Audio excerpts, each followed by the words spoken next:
O que acontece quando um grupo, ah, uma nação ou até uma pessoa acredita que a sua cultura ou a sua fé é o centro do universo? Isso tem um nome, né? Etnocentrismo. É aquela tendência, talvez bem humana, de julgar o mundo inteiro a partir do nosso próprio ponto de vista. E para nossa conversa de hoje, a gente tem em mãos um material fascinante, um artigo de teologia do Diego Pereira do Nascimento. E ele faz uma pergunta bem ousada.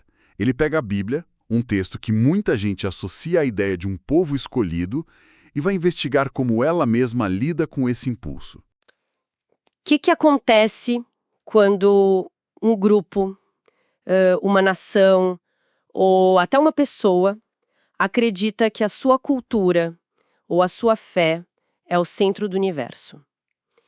Isso tem um nome, né? Etnocentrismo. É aquela tendência, talvez bem humana, de julgar o mundo inteiro a partir do nosso próprio ponto de vista. E para nossa conversa de hoje, a gente tem em mãos um material fascinante, um artigo de teologia do Diego Pereira do Nascimento. E ele faz uma pergunta bem ousada. Ele pega a Bíblia, um texto que muita gente associa à ideia de um povo escolhido, e vai investigar como ela mesma lida com esse impulso. E o que eu acho mais interessante nessa abordagem é que ela não busca uma resposta simples, sabe? Um sim ou não. A proposta do autor é nos levar numa jornada. É quase como rastrear um argumento que se desenvolve ao longo de milênios. A gente começa com as narrativas de um povo separado e termina num apelo radical pela união de todas as nações. A grande questão é, como uma narrativa que parece à primeira vista tão exclusiva pode conter, na verdade, uma crítica tão poderosa ao etnocentrismo? Exato. É uma jornada com reviravoltas, então. E para desdobrar isso, acho que a gente pode seguir o roteiro do próprio artigo. Primeiro, essa tensão no Antigo Testamento entre ser um povo eleito e ter uma missão universal. Depois, a gente vê como o Novo Testamento parece quebrar radicalmente essas barreiras. E, por fim, a pergunta-chave. O que tudo isso significa para a gente hoje, né? Perfeito. Vamos começar por essa tensão, que é o ponto de partida de tudo? A história começa com o que parece ser uma contradição. Deus escolhe Abraão e sua descendência para formar uma nação, Israel. Isso, assim, soa como o ponto de partida perfeito para o etnocentrismo. Seria, né? Se a história parasse aí. Mas o artigo destaca um detalhe crucial na promessa original, lá em Gênesis 12, versículo 3. A promessa é: em ti serão benditas todas as famílias da terra. Ou seja, a eleição não era um fim em si mesma, desde o comecinho. Entendi. Então a separação tinha um outro propósito. Não era para criar um clube exclusivo. Precisamente. A separação de Israel, segundo o argumento, tinha um objetivo: preservar a verdade sobre um Deus único num mundo que era politeísta. Só que o artigo aponta que essa eleição foi muitas vezes mal interpretada pelos próprios israelitas. A tentação de se verem como etnicamente superiores e de ver os gentios, os não-judeus, como inerentemente excluídos do favor de Deus, se tornou uma constante. As leis de separação, que tinham um propósito teológico, acabaram distorcidas para justificar o desprezo cultural. E aí que a narrativa interna da Bíblia fica interessante, né? Porque entram os profetas. Eles agiram como uma espécie de consciência crítica, confrontando esse nacionalismo exacerbado. Exatamente. E o artigo traz uma citação do profeta Amós que é surpreendente. Ele diz, em nome de Deus: vocês, israelitas, não são para mim melhores do que os etíopes. Uau! Isso subverte completamente a ideia de favoritismo étnico. Totalmente. E essa crítica não era só destrutiva. Profetas como Isaías e Miqueias, eles olhavam para o futuro e viam um tempo em que todas as nações iriam ao monte do Senhor para aprender os seus caminhos. A visão não era de exclusão, era de uma futura e massiva inclusão. O Antigo Testamento, portanto, não apresenta uma visão monolítica, sabe?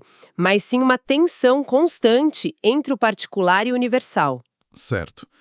Então, se no Antigo Testamento a gente tinha essa tensão, O Novo Testamento, segundo o artigo, promove uma ruptura explícita com essas barreiras.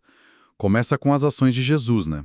Ele deliberadamente interage com grupos marginalizados, desprezados na sua época, como samaritanos, romanos. Sim, e o exemplo mais poderoso que o artigo cita é a parábola do bom samaritano. É importante a gente entender o contexto. Para a audiência original, um samaritano era o outro, desprezado.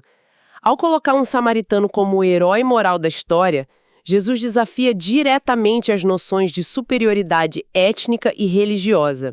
Ele redefine o próximo como qualquer um que precise de ajuda, independente da origem. E essa mentalidade de quebrar barreiras vira o grande desafio da igreja primitiva. O livro de Atos dos Apóstolos, como o artigo aponta, narra essa luta, essa briga. Exato. A grande controvérsia era: um gentil precisa se tornar culturalmente judeu para ser cristão? Precisava ser circuncidado, seguir a lei mosaica. Era uma questão enorme. E qual foi o ponto de virada? O ponto de virada vem de forma bem dramática. O apóstolo Pedro tem uma visão divina que o leva a concluir algo revolucionário para ele. A conclusão é: Deus não faz acepção de pessoas. Isso culmina no Concílio de Jerusalém, onde os líderes da igreja decidem formalmente não impor as leis culturais judaicas aos novos convertidos. Foi um marco, sabe, que abriu caminho para uma fé de fato multicultural. E o grande defensor dessa ideia foi o apóstolo Paulo. O artigo destaca aquela declaração radical dele em Colossenses, que diz que em Cristo não há nem grego, nem judeu, circuncisão, nem incircuncisão, bárbaro, cita, escravo ou livre. Sim, ele basicamente desmantela todas as categorias sociais e étnicas que sustentam o etnocentrismo. É muito forte. E a metáfora que Paulo usa em Efésios é ainda mais forte. Ele diz que Cristo derribou a parede de separação que estava no meio entre judeus e gentios. A ideia é que em Cristo foi criada uma nova humanidade, um lugar onde as antigas divisões que geravam hostilidade não têm mais poder.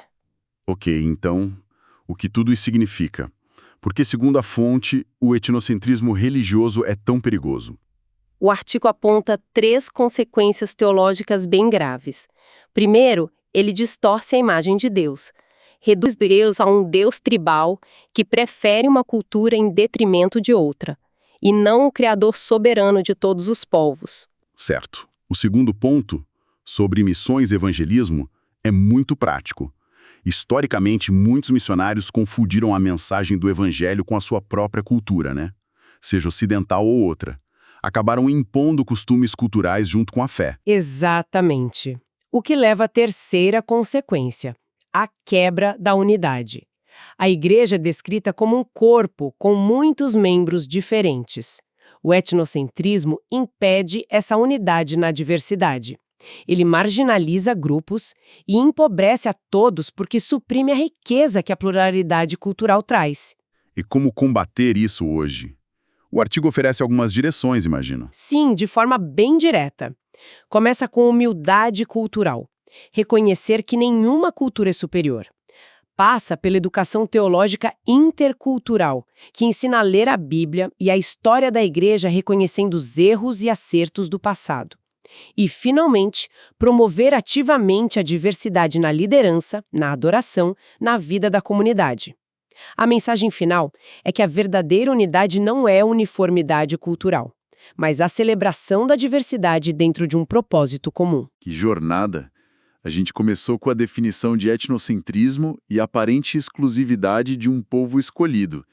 Passamos pela crítica dos profetas, vimos a demolição das barreiras no Novo Testamento e terminamos com as implicações muito concretas para a fé hoje. E para deixar uma reflexão final, o artigo menciona que o termo etnocentrismo foi cunhado só no início do século XX, pelo sociólogo William Summer.